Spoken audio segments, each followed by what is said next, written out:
La pakat kasatlang leha lang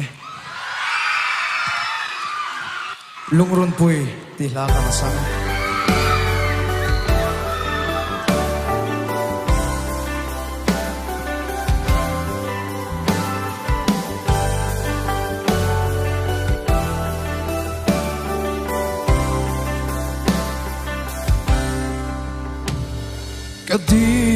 Kadi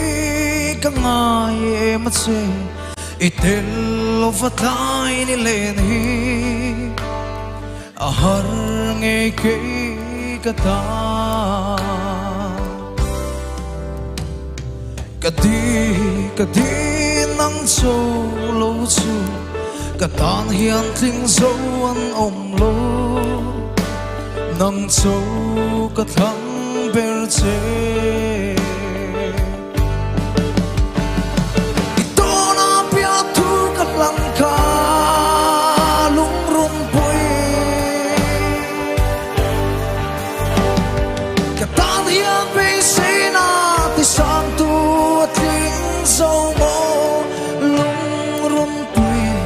Kaduat lai en simlo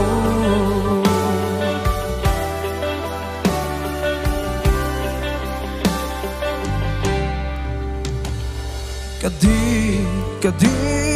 kalumdum tu ben Katan rinoming nom sela Kathin lai ring eya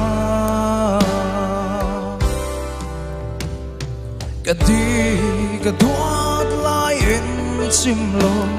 Katona parang fulzela Duten katsoy nang tse Ito na piyatu kalan ka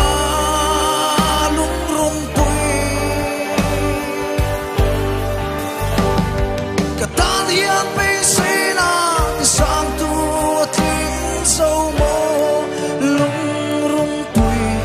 Kaduat lai en simlo